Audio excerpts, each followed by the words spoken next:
Chemistry bye Kumar सुशील जहांगीर। आज हम board परीक्षा के लिए महत्वपूर्ण प्रश्नोत्तर वाली सीरीज को कंटिन्यू कर रहे हैं। किसी पदार्थ की कैथोड और एनोड पर निक्षेपित होने की मात्रा ज्ञात करने के लिए हम ये देखते हैं कि उसको कितने इलेक्ट्रॉन की आवश्यकता है जिसके द्वारा वो अपचयित होता है। जितने इलेक्ट्रॉन ग्रहण करके वो अपचयित होता है उतने ही फैराडे आवेश की आवश्यकता होती है। जैसे अगर एक इलेक्ट्रॉन ग्रहण करके अपचयित होता है तो एक फैराडे आवेश की आवश्यकता होगी, और दो इलेक्ट्रॉन अगर ग्रहण करता है तो दो फैराडे आवेश की आवश्यकता होगी। जितना इलेक्ट्रॉन वो ग्रहण करेगा उतने फैराडे आवेश प्रवाहित करने पर उसका एक मोल हमें प्राप्त होगा। तो ये फैराडे के वैद्युत अपघटन के नियम और उनसे रिलेटेड क्वेश्चन थे। अब हम ले रहे हैं अगला जो अपना टॉपिक है वो है कोल-राउस का नियम।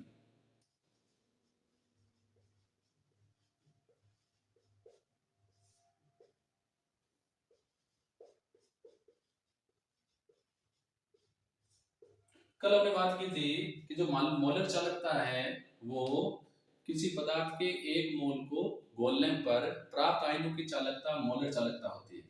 लेकिन डी बाय हकल और ऑन-सांकर के अकॉर्डिंग अगर हम मोलर चालकता और सांद्रता के रूट के बीच में ग्राफ खींचे तो प्रबल वैद्युत अपघट्यों के लिए स्ट्रेट ग्राफ आता है और दुर्बल वैद्युत अपघट्यों के लिए ग्राफ कुछ ऐसा आता है। तो ये जो ग्राफ है ये ग्राफ है प्रबल वैद्युत अपघट्य के लिए, और ये दूसरा जो स्लोप है वो है दुर्बल। तो अगर हम इस ग्राफ की सहायता से प्रबल वैद्युत अपघट्य की अनंत तनुता पर मोलर चालकता ज्ञात करना चाहें तो हम क्या करेंगे, इस ग्राफ आगे बढ़ाएंगे तो देखेंगे लगभग यहाँ ये ग्राफ कट कर देगा। जहां ये ग्राफ कट करेगा वही उस प्रबल वैद्युत अपघट्य की अनंत तनुता पर मोलर चालकता होगी। लेकिन इस ग्राफ की सहायता से हम दुर्बल वैद्युत अपघट्य की अनंत तनुता पर मोलर चालकता ज्ञात नहीं कर सकते, क्योंकि ग्राफ आगे बढ़ाएंगे तो ये इस अक्ष पर भी स्ट्रेट हो गया है और ऊपर वाले अक्ष पर भी स्ट्रेट हो गया है। कहने का मतलब ये ग्राफ कहीं भी कट नहीं कर रहा है। तो इस ग्राफ द्वारा हम दुर्बल वैद्युत अपघट्यों की अनंत तनुता पर मोलर चालकता ज्ञात नहीं कर सकते। तो कोलराउस का जो नियम है ये दुर्बल और प्रबल दोनों वैद्युत अपघट्यों की अनंत तनुता पर मोलर चालकता ज्ञात करने के लिए उपयोगी है।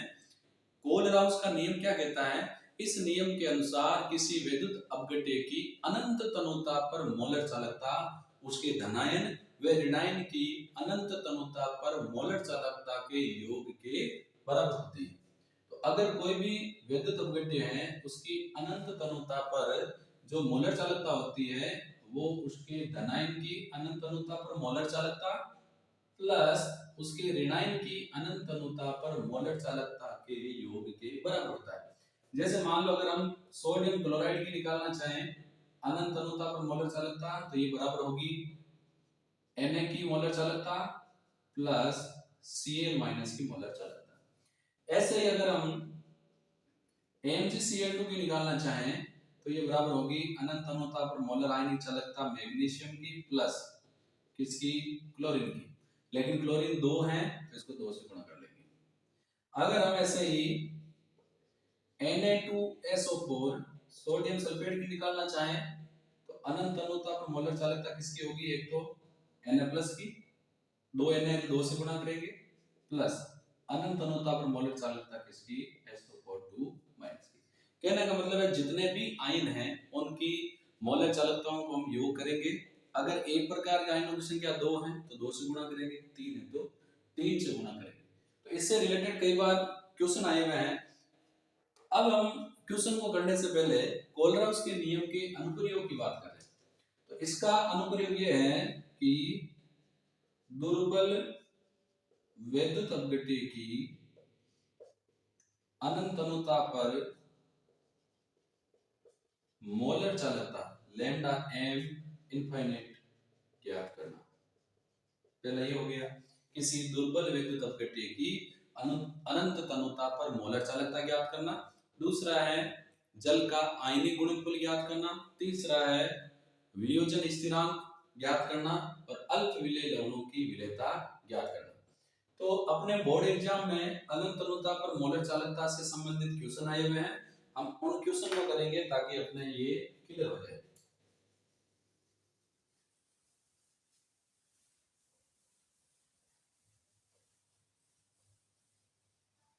एक एक करके क्वेश्चन लेते हैं।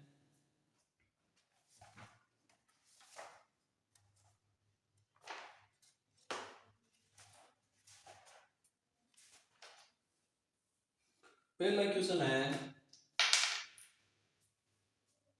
Na2SO4 के लिए लैम्डा इनफाइनाइट ज्ञात कीजिए यदि लैम्डा इनफाइनाइट Na प्लस की वैल्यू है 50.1 siemens centimetre square mole inverse और लैम्डा इनफाइनाइट SO4 2 माइनस है 160 siemens centimetre square mole inverse. एक क्वेश्चन ये है, क्वेश्चन राइट डाउन कर लेते हैं।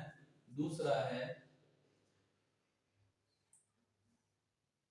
Mg प्लस और Cl2 माइनस की अनंत अनुता पर मोलर चालकता क्रम से 106 siemens centimetre square mole inverse और 76.3 siemens centimetre square mole inverse है, तो हमें निकालनी है अनंत अनुता पर मोलर चालकता मैग्नीशियम क्लोराइड। ये दो क्वेश्चन है, सिंपल क्वेश्चन है, ऐसे बोर्ड एग्जाम में आते हैं, आराम से कर सकते हैं।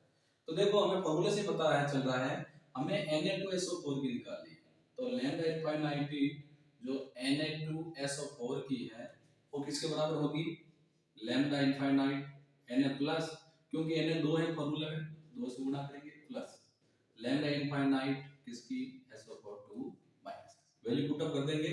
Na की कितने, ये देखो 50.1, इसको कितने से गुणा करेंगे 2 से, प्लस सल्फेट की कितनी है 160, जोड़ेंगे 50 का ये हो जाएगा 100, 100.2 प्लस 160, टोटल कितना हो जाएगा 260.2 siemens centimetre square mole inverse. अब इसकी बात करते हैं, इसमें हमें निकालनी है लैम्डा इनफाइनाइट MgCl2 की, तो ये बराबर होगी लैम्डा इनफाइनाइट किसकी, मैग्नीशियम की, प्लस लैम्डा इनफाइनाइट किसकी, क्लोरीन की, क्योंकि क्लोरीन दो है तो दो से गुणा कर देंगे। मैग्नीशियम की जो वैल्यू है वो है 106 प्लस क्लोरीन की है 76.3, दो से मल्टीप्लाई करेंगे तो ये हो जाएगा 106 प्लस दो से मल्टीप्लाई करेंगे तो 6 2 152.6, ऐड करेंगे तो ये हो जाएगा 258.6 siemens centimetre square mole inverse. ये एक तो अपने क्वेश्चन ये आता है कि हमें किसी आयन की अनंत अनुता पर मोलर चालकता दे रखी होती है और वैद्युत अपघट्य की हमसे पूछी जाती है। दूसरा जो मैंने आपको बताया था कि कोलरॉक्स के नियम का एक अनुप्रयोग है दुर्बल वैद्युत अपघट्य की अनंत तनुता पर मोलर चालकता ज्ञात करना। इससे रिलेटेड अपने न्यूमेरिकल क्वेश्चन आते हैं, तो किसी दुर्बल वैद्युत अपघट्य की अनंत तनुता पर मोलर चालकता ज्ञात करने के लिए हमें एक प्रोसेस अप्लाई करना है कि हमें 2 की वैल्यू को जोड़ना है, 30 को घटाना है। देखो क्वेश्चन की बात करते हैं, फिर मैं तरीका बताता हूँ। क्वेश्चन थर्ड है NaCl HCl और CH3COONa के लिए लैम्डा m नोड का मान क्रम से, तो हम लिख लेते हैं NaCl की वैल्यू दे रखी है, अगर बोर्ड एग्जाम में क्वेश्चन आता तो आपको कैसे करना है, वैल्यू पहले लिखनी है।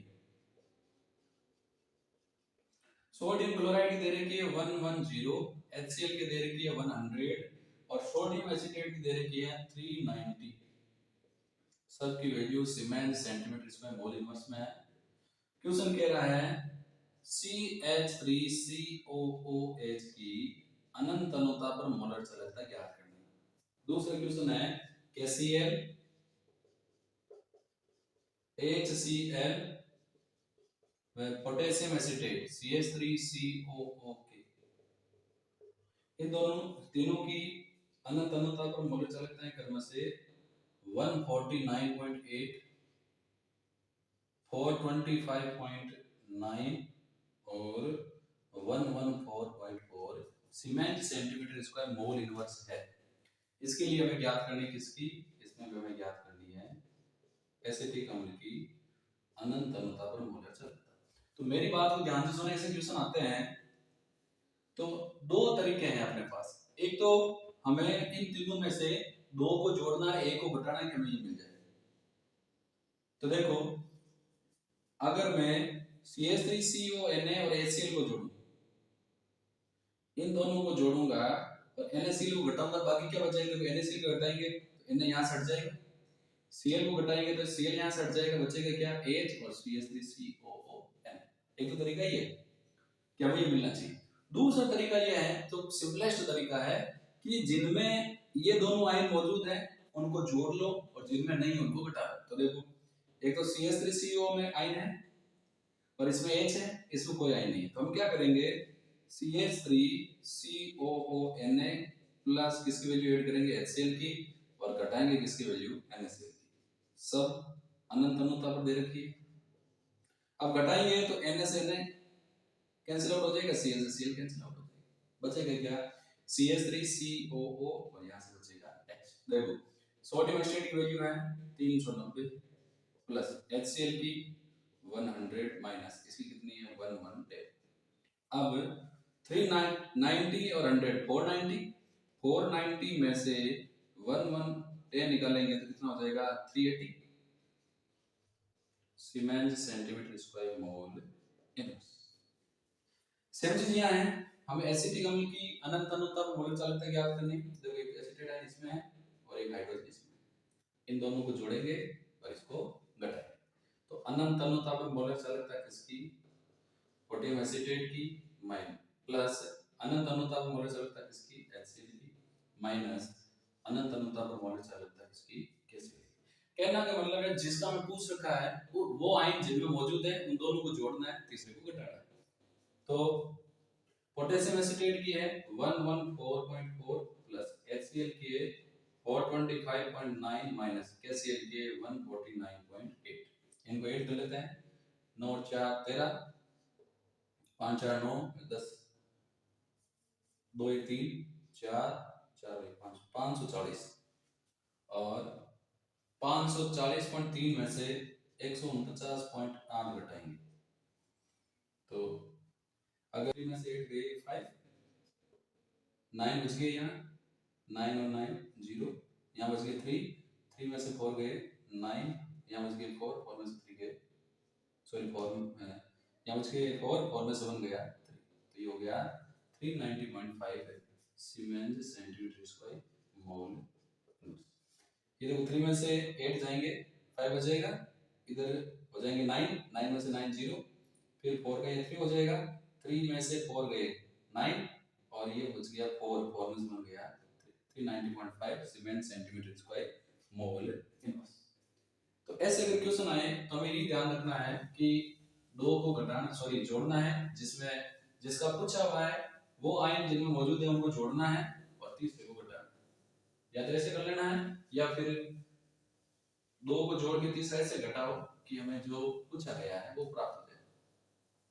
तो ये अपने कोलरॉब्स के नियम से रिलेटेड जो एग्जांपल थे उन पर क्वेश्चन हमने कर लिए हैं। अब अगला जो चैप्टर है वो आता है सेल का,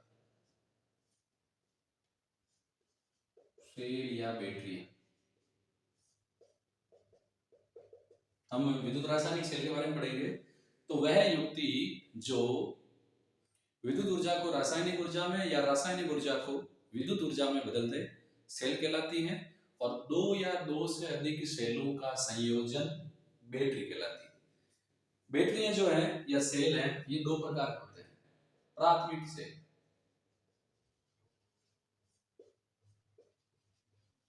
और दूसरा जो सेल है वो है द्वितीयक सेल।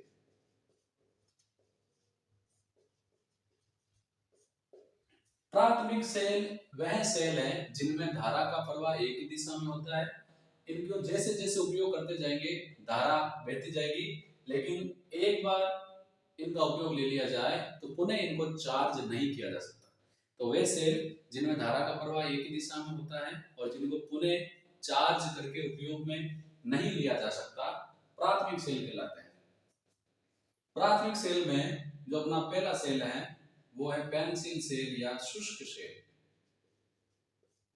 ये वही सेल है जो हम घड़ी में रिमोट में काम लेते हैं।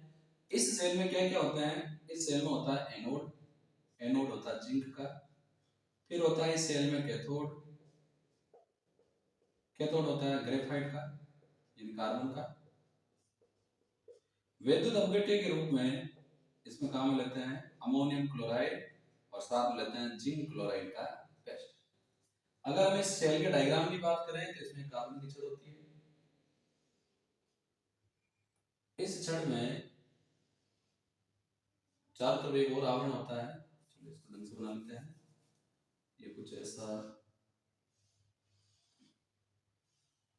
फैंसी का आकार होता है, इसमें एक कार्बन की छड़ होती है। इस छड़ के चारों तरफ एक पोटली होती है कुछ ऐसी। इस पोटली में भरा होता है मैग्नीज ऑक्साइड प्लस कार्बन का पेस्ट। तो ये पोटली हो गई, ये कार्बन की छड़ है। इसके चारों तरफ ये जो आवरण होता है यहाँ भरा जाता है अमोनियम क्लोराइड और साथ में होता है Cl2। ये जो होता है ये काम करता है कैथोड का, प्लस होगा जिंक का जो आवरण है इसके चारों तरफ, किसका आवरण है? जिंक का। ये किसका काम करेगा? एनोड। अब देखो कार्बन या ग्रेफाइट की जो छड़ होती है वो कैथोड का काम करती है।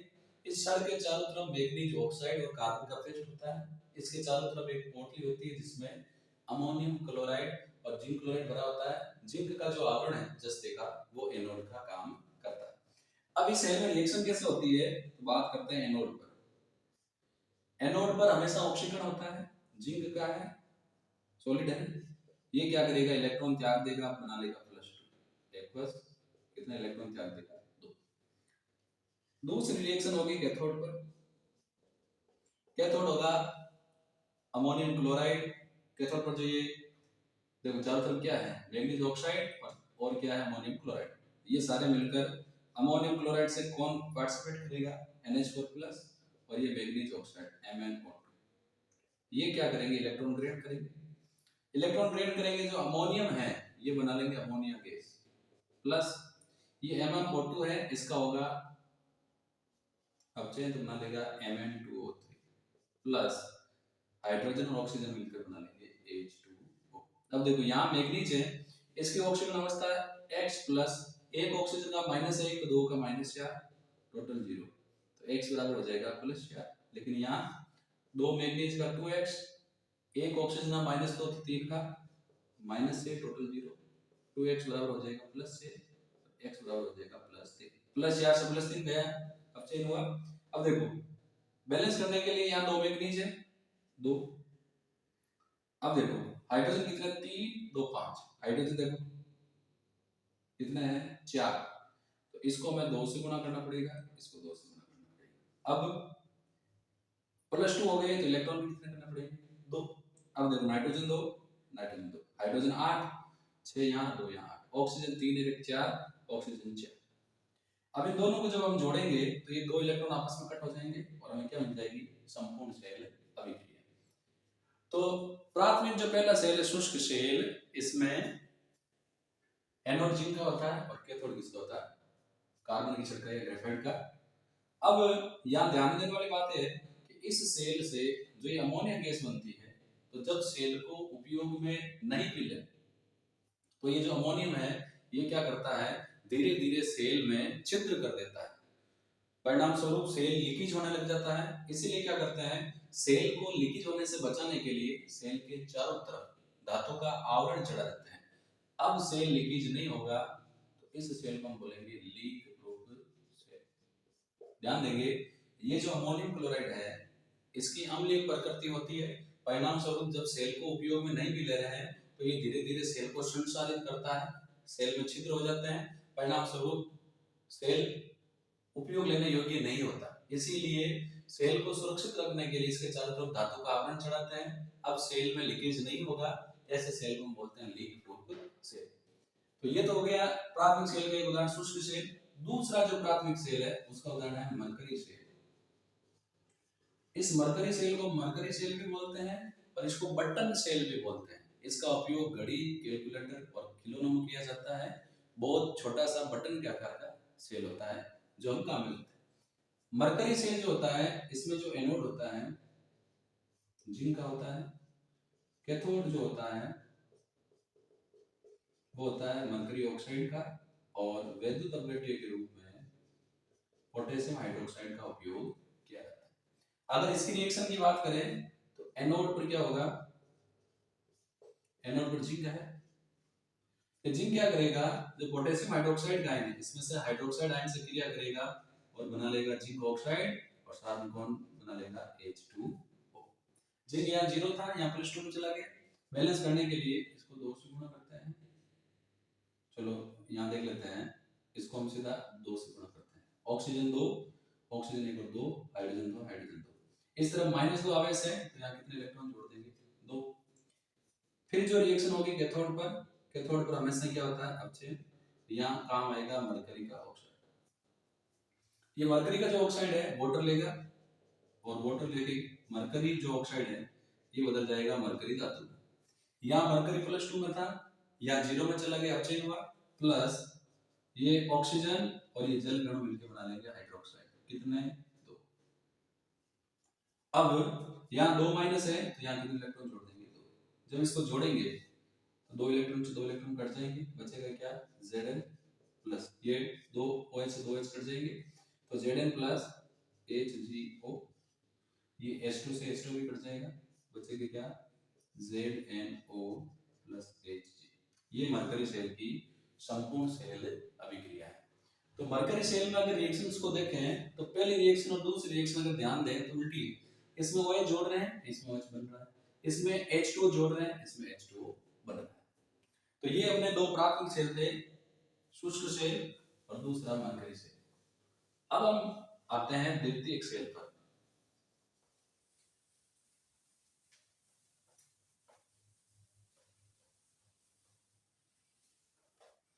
तो बात कर रहे हैं सेकेंडरी यानी द्वितीयक सेल।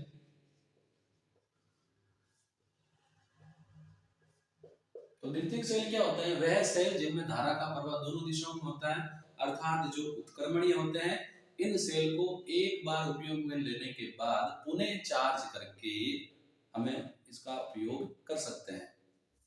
पहले जब उपयोग में लेंगे तो डिस्चार्जिंग अभिक्रिया होगी, जब पूरा सेल डिस्चार्ज हो जाएगा तो उसको पुनः चार्ज करके हम उपयोग में ले सकते हैं। तो ऐसे सेल जिनमें अभिक्रिया उत्क्रमण दिशा में हो, जिनको चार्ज करके पुनः उपयोग में लिया जा सके, कौन से सेल कहलाते हैं, द्वितीयक सेल। इसमें हम जो सेल ले रहे हैं एग्जांपल में वो है सीसा संचयक सेल।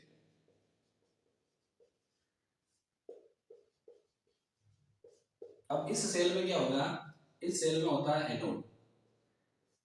इस सेल में इलेक्ट्रोड बनाने के लिए काम में लेते हैं स्टेबिन और लेड मिश्र धातु। इस इन दोनों मिश्र धातुओं की जालियां बनाई जाती है। अगर एनोड बनाना है तो इन जालियों में भर दिया जाता है लेड, और कैथोड बनाने के लिए लेड स्टेबिन की जालियों में भर देते हैं लेड ऑक्साइड। विद्युत अपघट्य के रूप में इस सेल में हम काम में लेते हैं 38% H2SO4। अब देखिए सेल के डायग्राम की बात करते हैं तो इसमें दो प्रकार के इलेक्ट्रॉन हम काम में ले रहे हैं, एनोड और कैथोड। थोड़ा सा इनको आगे बढ़ते हैं ताकि दिक्कत नहीं।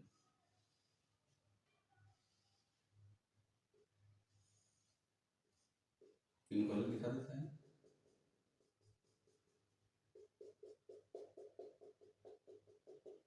फिर इसमें हम काम लेते हैं दूसरे इलेक्ट्रॉन की बात कर लेते हैं।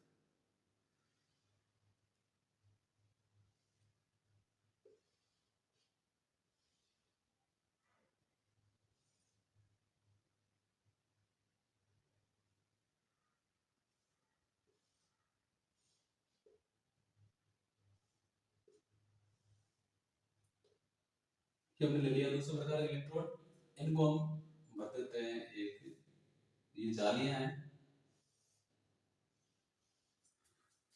मान लो ये एनोड है, तो एनोड के लिए हमने क्या भरा है, लेड। और ये जो लाइट वाली है ये मान लो क्या है, कैथोड। यहाँ भी वायर है, ये किसका है, लेड ऑक्साइड का।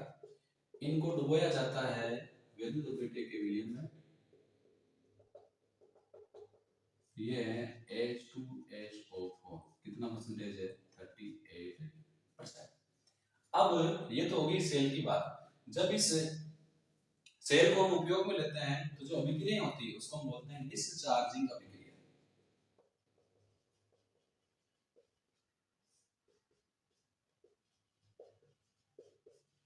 तो डिस्चार्जिंग अभिक्रिया कैसे होगी, ध्यान देंगे। एनोड, एनोड किसका, लेड का। तो लेड क्या करेगा, 2 इलेक्ट्रॉन त्याग देगा, बना लेगा Pb+2, 2 इलेक्ट्रॉन।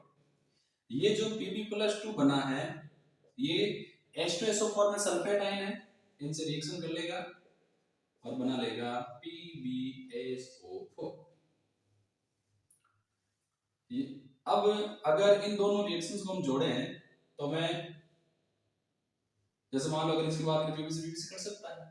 तो हमने क्या कहा कि जो लेड है वो +2 इलेक्ट्रॉन देगा और जो +2 लेड बना है वो सल्फेट से रिएक्शन करके क्या बना लेगा, PbSO4।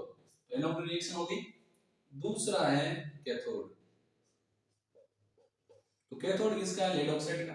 ये जो लेड ऑक्साइड है ये क्या करेगा, H+ आयन जो H2SO4 से प्राप्त हो रहे हैं और इसी से प्राप्त सल्फेट आयन, तो सल्फेट आयन से Pb अभिक्रिया करके बना लेगा PbSO4 प्लस ये H और इसका ऑक्सीजन ये मिलके क्या बना लेंगे, H2O। बैलेंस करने के लिए देखो यहाँ ऑक्सीजन कितना है 2, यहाँ ऑक्सीजन कितना है 1, 2 से गुणा करेंगे हाइड्रोजन हो गए 2 और 2 4, यहाँ करेंगे प्लस 4H+। अब देखो प्लस के 4 यहाँ है, माइनस के 2 यहाँ है, तो इधर कितना है प्लस के 2, उधर कितना 0, तो कितने इलेक्ट्रॉन जोड़ देंगे 2 इलेक्ट्रॉन। अब इन दोनों जब रिएक्शंस को हम जोड़ेंगे तो हमें क्या मिल जाएगी, संपूर्ण सेल अभिक्रिया। संपूर्ण सेल अभिक्रिया के लिए हम क्या करेंगे, देखो थोड़ा सा ध्यान देंगे। यहाँ क्या है Pb और यहाँ क्या 4H+। अब ये जो रिएक्शंस है इनको हम एक बार सॉल्व आउट करते हैं। यहाँ पर अपने जो Pb था वो Pb किसमें कन्वर्ट हो रहा है, Pb+2 में। तो इन दोनों को जोड़ते हैं जिस समय क्या प्राप्त हो जाएगी, एनोड की। देखो ध्यान देंगे एनोड पर रिएक्शन हो रही है Pb, ये कन्वर्ट हो रहा है Pb+2 में, ऑक्सीजन हो रहा है 2 इलेक्ट्रॉन दे रहा है। अब ये Pb+2 था, ये सल्फेट आयनों से अभिक्रिया करके क्या बना रहा है, PbSO4। तो इनको अगर हम जोड़ें तो ये लेड से लेड कट जाएगा और क्या करने वाला कुछ नहीं है। तो ये एनोड की जो अभिक्रिया वो क्या होगी, Pb, देखो यहाँ Pb है प्लस SO4-2 हो गया। ये रिएक्शन करके क्या बना रहा है, PbSO4 प्लस क्या दे रहा है 2 इलेक्ट्रॉन। तो इस रिएक्शन को हम जोड़ देते हैं तो क्या होगा, देखो 2 इलेक्ट्रॉन से 2 इलेक्ट्रॉन कैंसिल आउट हो जाएंगे। अब क्या बचेगा, तो संपूर्ण सेल अभिक्रिया में देखो यहाँ बच गया PbO2 प्लस, यहाँ क्या बच गया Pb प्लस। अब देखो 4H है और एक SO4 इधर है, एक SO4 इधर है, तो 2 SO4 और 4H+ मिलके कितने H2SO4 बना लेंगे, 2 H2SO4 कितने 2, इधर का हो गया। फिर PbSO4 कितने 2 PbSO4 और कितने चल गए ना 2H2। तो ये हो गई अपने इस सेल की संपूर्ण सेल अभिक्रिया। अब इस संपूर्ण सेल अभिक्रिया को अगर हम देखें तो हम देख रहे हैं कि उत्पाद में लेड सल्फेट बन रहा है। ये लेड सल्फेट जो बन रहा है जब सेल को वापस चार्ज करेंगे तो लेड सल्फेट कुछ वापस कन्वर्ट हो जाएगा लेड ऑक्साइड और लेड। लेकिन कहने का मतलब ये पूरा का पूरा लेड सल्फेट लेड और लेड ऑक्साइड में नहीं बदलता, धीरे धीरे ये छड़ों पर एकत्रित होने लगता है। लेड सल्फेट का छड़ों पर एकत्रित होने की प्रक्रिया को प्लेटिनीकरण कहते हैं। प्लेटीकरण, जैसे जैसे लेड सल्फेट बनता जाएगा प्लेटीकरण बढ़ता जाएगा और धीरे धीरे सेल काम करना बंद कर देगा और 3 से 4 साल के बाद हमें सेल को चेंज करना पड़ता है, क्योंकि इस सेल में लेड सल्फेट का संचयन हो रहा है, इसीलिए इसको बोलते हैं सीसा संचायक सेल। तो ये जो हमने रिएक्शन ली है इसको हम बोलते हैं डिस्चार्जिंग अभिक्रिया। इसको अगर हम वापस देखें तो देखो एनोड लेड का था, लेड एनोड पर हमेशा ऑक्सीजन होता है, ये +2 देके 2 इलेक्ट्रॉन त्याग रहा है। ये +2 जो बना था लेड +2, ये H2SO4 के सल्फेट से अभिक्रिया करके PbSO4 बना रहा है। अब संपूर्ण एनोड वाले अभिक्रिया के लिए हमने इनको जोड़ा, Pb से Pb कट हो गया, तो क्या हो गया Pb + SO4 - 2 PbSO4, Pb SO4 - 2 PbSO4, 2 electron, और ये कैथोड वाले अभिक्रिया को हमने जोड़ दिया। अब ये अभिक्रिया क्या हो गई, ये अभिक्रिया हो गई डिस्चार्जिंग। अगर हमें चार्जिंग अभिक्रिया बनानी है तो चार्जिंग अभिक्रिया ठीक इसके विपरीत हो जाएगी, यानी जो एनोड है वो क्या हो जाएगा कैथोड, और जो कैथोड है वो क्या हो जाएगा एनोड। तो देखो इसी से मैं यहाँ चार्जिंग रिएक्शन लिख रहा हूँ।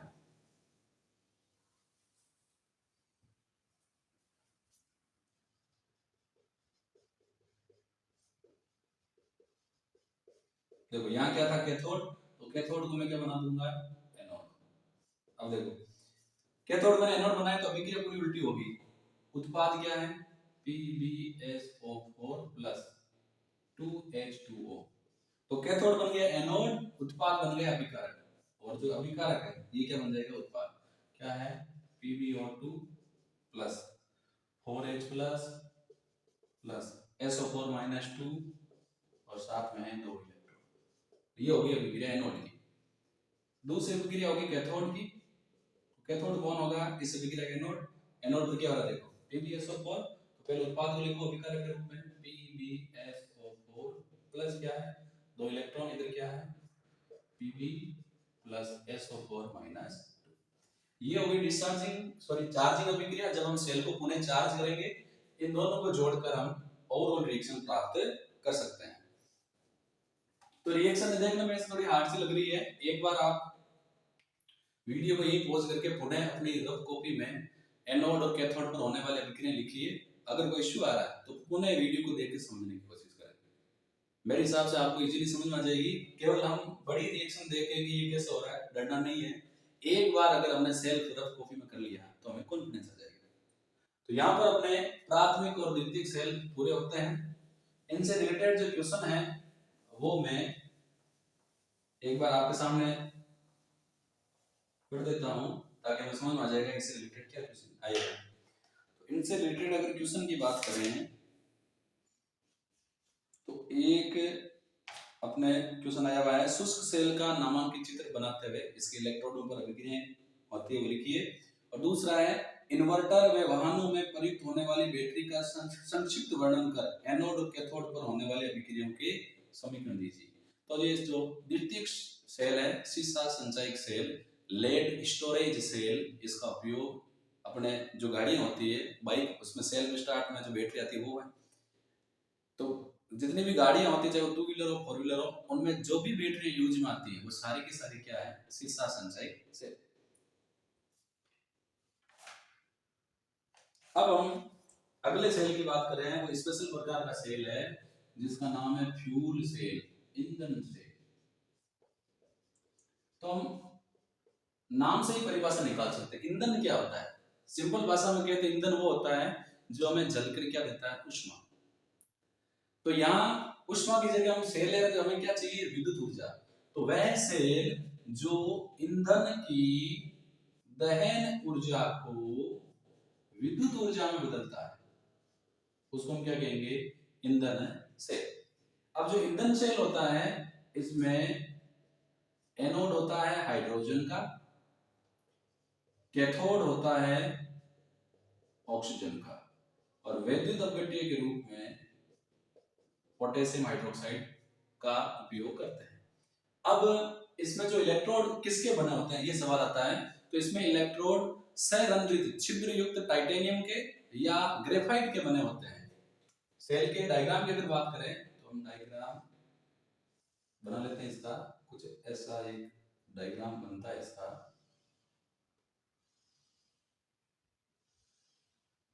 इस टॉपिक से कई बार डायग्राम भी आए हुए हैं, जैसे एक बार डायग्राम आया है गैल्वेनिक सेल का, एक बार आया है मानक हाइड्रोजन सेल का। तो ये हमने संरंध्र में इलेक्ट्रोड ले लिए हैं, एनोड पर हम प्रवाहित करेंगे हाइड्रोजन गैस, और अगर कैथोड है तो हम प्रवाहित करेंगे ऑक्सीजन गैस। यहाँ वायर है जिसकी सहायता से जोड़ लिया जाता है, और यहाँ पर हम क्या डालते हैं पोटेशियम हाइड्रोक्साइड,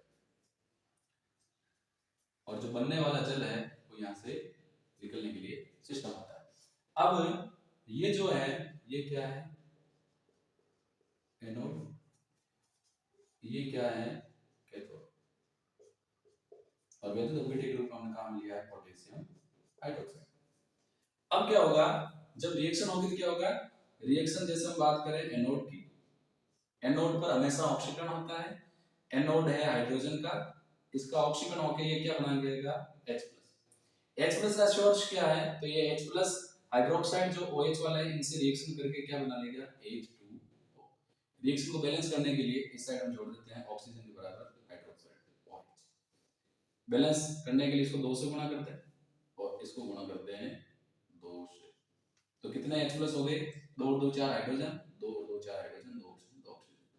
अब इस तरफ 2 OH जोड़े हैं, मतलब इस तरफ 2 नेगेटिव हैं, तो यहाँ 2 इलेक्ट्रॉन जुड़ेंगे ताकि इस तरफ और इस तरफ आवेश बराबर हो जाए। कैथोड क्या है, कैथोड ऑक्सीजन का है, ऑक्सीजन का अपचयन होगा तो ये क्या बना लेगा, हाइड्रोक्साइड है। ये ऑक्सीजन क्या करेगी, ये जो जल है इससे अभिक्रिया करेगी और बना लेगी हाइड्रोक्साइड।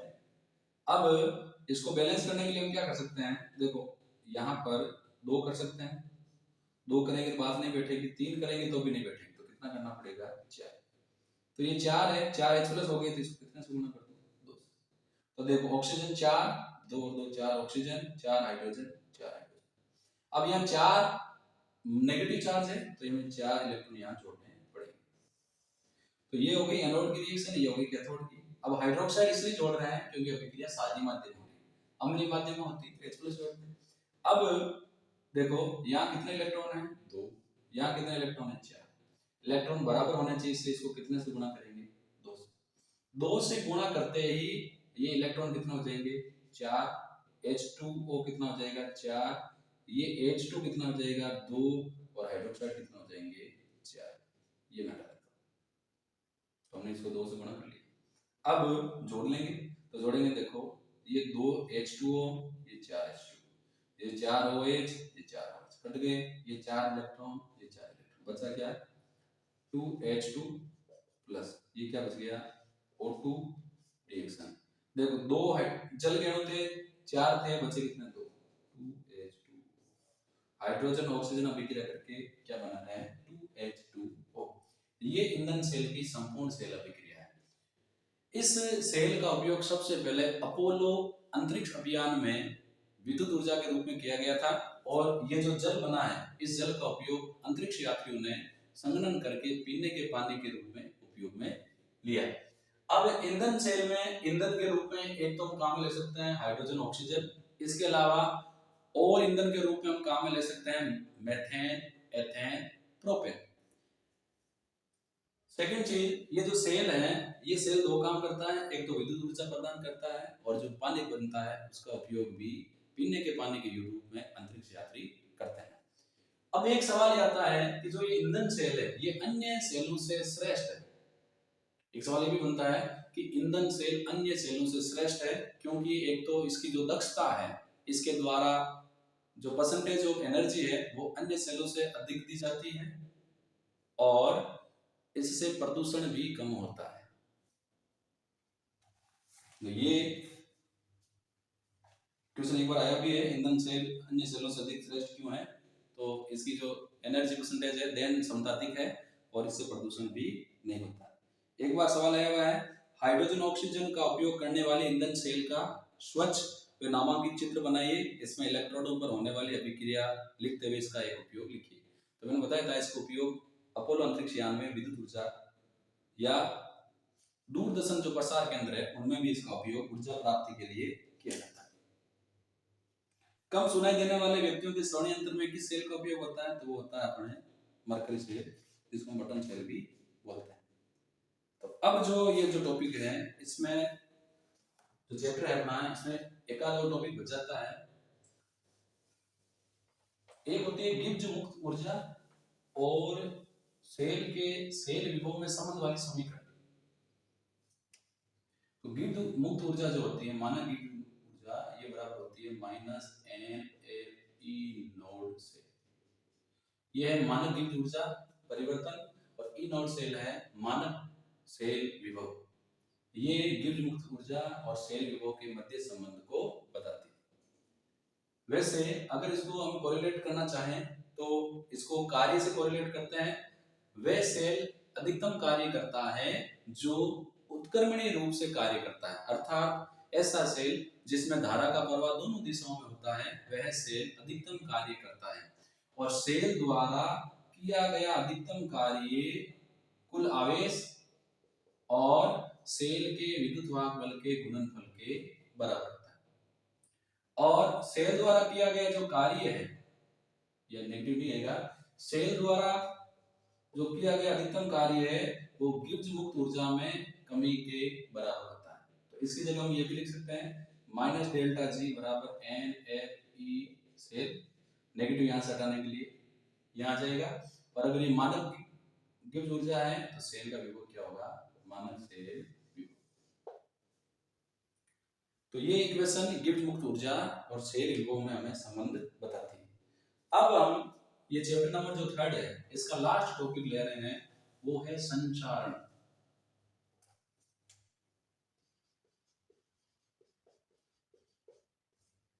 संचारण को अगर हम सिंपलीफाई करना चाहें नॉर्मली डेली लाइफ में तो जैसे लोहे पर जंग लगा, लेकिन अन्य धातुओं का भी संचारण होता है। तो संचारण क्या होता है, जब कोई धातु वायुमंडलीय ऑक्सीजन और नमी के संपर्क में आती है तो अवांछित यौगिक बनाती है, इस प्रक्रिया को संचारण कहते हैं। जब कोई धातु वायुमंडलीय ऑक्सीजन और नमी के संपर्क में आती है तो अवांछित पदार्थ बनाती है, इस प्रक्रिया को संचारण कहते हैं। जैसे लोहे पर संचारण के कारण भूरी रंग की परत जमती है, चांदी पर काले रंग की परत और कॉपर पर हरे रंग की परत बनती है। एक सवाल आता है कि जब संचारण होता है तो वहां एक छोटे गैल्वेनिक सेल का निर्माण होता है। देखो जब संचारण होगा तो वहां एनोड भी होगा, कैथोड भी होगा। तो मैं यहाँ एग्जांपल ले रहा हूँ लोहे पर जंग लगना। तो जब लोहे पर जंग लगेगा तो वहां एनोड किसका होगा, आयरन का, ठोस अवस्था में है। एनोड पर ऑक्सीजन होगा तो ये 2 इलेक्ट्रॉन त्याग देगा, बना लेगा Fe+2। कैथोड में क्या होगा, अब देखो कैथोड की रिएक्शन थोड़ी अलग है। जो वायुमंडलीय ऑक्सीजन है वो H+ आयन जो वायुमंडल में घुले हुए उनसे और आयरन द्वारा तागे गए इलेक्ट्रॉन से अभिक्रिया करके बनाएगा H2O। अब ये H+ का स्रोत जो है वो होता है वायुमंडल की जलवाष्प और कार्बन डाइऑक्साइड जब अभिक्रिया करती है तो बनता है कार्बनिक अम्ल H2CO3। तो H+ का सोर्स है कार्बनिक अम्ल। अब संतुलित करने के लिए 2 ऑक्सीजन, यहाँ 1 है तो 2, अब हाइड्रोजन हो गए 4 तो 4, इलेक्ट्रॉन 1 है माइनस का, यहाँ प्लस के 4, इस तरफ 0 और इस तरफ प्लस के 3, तो इस तरफ भी 0 होना चाहिए। तो कितने इलेक्ट्रॉन जोड़ते हैं, 4। अब ध्यान देंगे यहाँ 2 इलेक्ट्रॉन है, यहाँ 4, 2 से गुणा करेंगे और फिर बनाएंगे संपूर्ण सेल अभिक्रिया। तो देखो Fe को 2 से गुणा किया है 2Fe ठोस plus oxygen plus 4H+, 4 electron से 4 इलेक्ट्रॉन कट गए, बना रहे हैं क्या बना रहे हैं, 2 से गुणा है 2Fe+2 प्लस 2H2O। ये लोहे पर जंग लगने की संपूर्ण सेल अभिक्रिया है। अब क्या होगा, ये जो Fe+2 आयन बने हैं ये पुनः वायुमंडल की ऑक्सीजन और जल वाष्प से अभिक्रिया करेंगे, ये पुनः ऑक्सीकृत होगा और बनाएगा Fe2O3। यहाँ ये +2 है, यहाँ ये +3 है। कैसे, 2x 3 ऑक्सीजन का माइनस से टोटल 0, तो 2x बराबर प्लस से x बराबर हो जाएगा प्लस का 3। और ये जो H2O है ये बना लेगा H+। बैलेंस करने के लिए 2Fe 2Fe। अब देखो यहाँ ऑक्सीजन कितना है 3, इसको हम 2 से गुणा करना ही पड़ेगा, क्यों, क्योंकि यहाँ 4 प्लस का है और यहाँ क्या है प्लस का है, 4H+ बताओ, 4 प्लस इधर 4 प्लस इधर, तो यहाँ कितना करना पड़ेगा 2, क्योंकि जब हम अभिक्रियाओं को संतुलित करते हैं तो दोनों तरफ आवेश बराबर होना चाहिए। यहाँ प्लस के फोर थे और यहाँ एक H+ था, प्लस एक ही था तो प्लस के 4 करने के लिए हमने 4H+ कर दी। अब 4 हाइड्रोजन करते इसको 2 से गुणा किया, अब ऑक्सीजन देखो 3, यहाँ 2 2 4, इसको कितना कर दो। ये जो Fe2O3 बना है ये जल के एक क्षणों से अभिक्रिया करेगा, बना लेगा Fe2O3 O3 XH2O। ये किसका सूत्र है? जंग। तो जब लोहे पर जंग लगता है, भूरे रंग का पदार्थ बनता है, उसका फॉर्मूला ये है, आयरन ऑक्साइड और उसके साथ X संख्या में जल के अणु होते हैं। अब ध्यान में रखने वाली बात यह है कि जब लोहे पर जंग लगता है तो विश्व का हर साल अरबों खरबों रुपए का लोहा संचारण के कारण नष्ट हो जाता है। अब नष्ट हो रहा है तो हमें क्या करना चाहिए? हमें संचारण से बचाव के उपाय ढूंढने चाहिए। तो संचारण से बचाव का जो उपाय है, पहला ये है कि हमें लोहे पर उपयुक्त पदार्थ की परत चढ़ाकर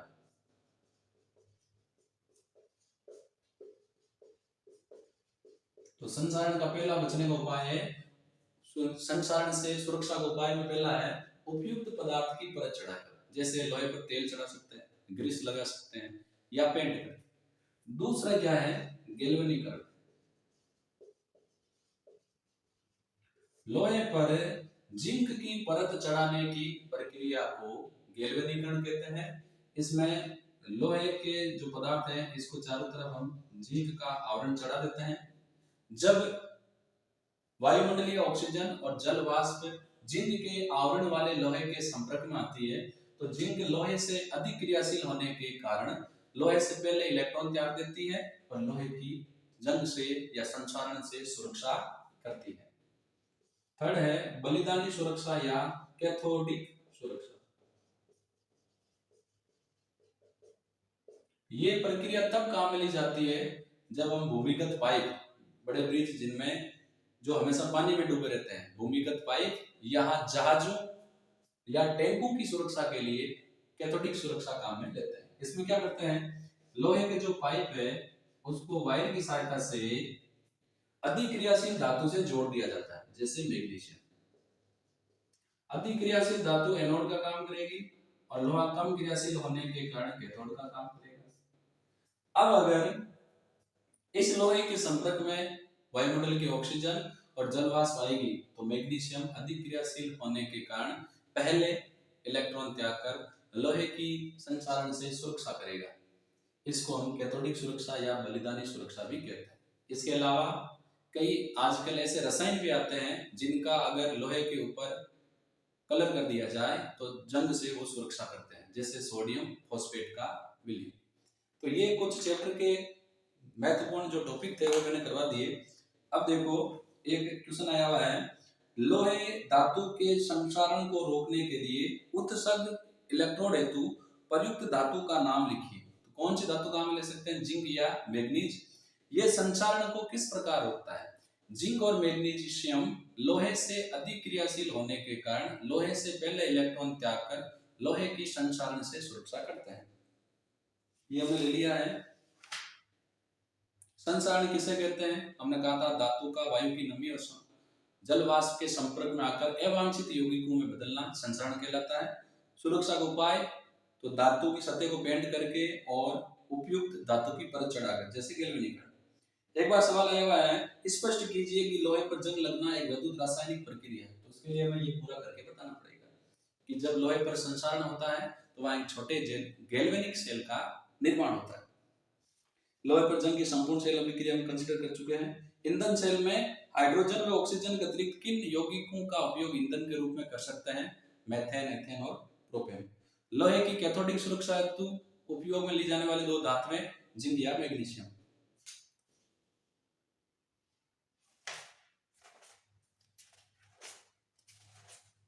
और देख लेता हूं, कोई क्वेश्चन बच गया तो मान लो। इसके अलावा एक न्यूमेरिकल आया हुआ है, उसकी बात करते हैं। 298 केल्विन ताप पर 0.10 mkcl 0.10 mkcl विलयन की चालकता केपा जो है वो है 0.0129 मोलर चालकता ज्ञात करो। तो मैं सीधा मोलर चालकता वाला फॉर्मूला अप्लाई करना है। मोलर चालकता होती है लैम्डा m बराबर केपा इनटू 1000 अपॉन c। तो देखो केपा की वैल्यू है 0.0129 इनटू 1000 अपॉन c। सांद्रता कितनी है? 0.10। अब देखो 129 को जब 1000 से गुणा करेंगे तो ये 0.123 तो ये हो जाएगा अपना 12.9 और नीचे डिवाइड है 0.10। तो अब हम क्या कर सकते हैं, अब हम कर सकते हैं ये पॉइंट हटाने के लिए ऊपर 100 से गुणा करो, ये पॉइंट हटाने के लिए नीचे 10 से गुणा करो। अब क्या हो गया, ये 10, देखो अपने ओरिजिनल ये था, वापस बता रहा हूँ 12.9, नीचे था 0.10, क्योंकि ओरिजिनल था 0.0129, 1000 से गुणा करेंगे तो क्या होगा, पॉइंट 3 अंक किससे जाएगा, तो 1 2 3, तो ये हो गया था 12.9, 1000 कैंसिल आउट हो जाएंगे। 12.9 में पॉइंट 10 का भाग देंगे तो ये पॉइंट हटाने के लिए ऊपर कितने से गुणा करेंगे, 100 से, पॉइंट हट गया क्योंकि 2 अंक के बाद में। ये पॉइंट हटाने के लिए नीचे कितने से गुणा करेंगे, 10 से, तो ये हो जाएगा कैंसिल आउट और हो जाएंगे 129 सीमेंस सेंटीमीटर स्क्वायर मोल। तो ये जो चैप्टर नंबर 3 है ये मैंने अपनी तरफ से पूरा करवा दिया है। बोर्ड एग्जाम नजदीक है, इसीलिए रिवीजन के पॉइंट ऑफ व्यू से ये वीडियो आपके लिए बहुत उपयोगी साबित होगा, ऐसा मेरा मानना है। एक बार फिर मैं आपको कह रहा हूँ कि जो भी वीडियोज आप देखें उनको आप कंप्लीट देखें। मैंने इससे पहले चैप्टर नंबर जो 9 है उसके महत्वपूर्ण प्रश्नोत्तरों को हल करके दिखाया है। Chapter number 10, chapter number 11, chapter number 12, chapter number 13, chapter number 1 2 और ये तीसरा चैप्टर मैं अपलोड कर रहा हूँ। इस चैप्टर के जो मैंने आपको क्वेश्चन यहाँ करके बताए हैं, इसकी पीडीएफ आपको इस वीडियो के डिस्क्रिप्शन बॉक्स में एक टेलीग्राम का लिंक मिलेगा। जैसे आप टेलीग्राम के लिंक में क्लिक करेंगे तो आपको एक टेलीग्राम का चैनल आएगा, केमिस्ट्री बाय कुमार सुशील जाएंगे, वहाँ आपको इन चैप्टर्स के जो मैंने करवाए हैं उनके महत्वपूर्ण प्रश्नोत्तरों की पीडीएफ आपको अवेलेबल हो जाएगी। अगर मेरे वीडियोज आपको अच्छे लगते हैं तो मेरे चैनल को लाइक शेयर सब्सक्राइब जरूर करें।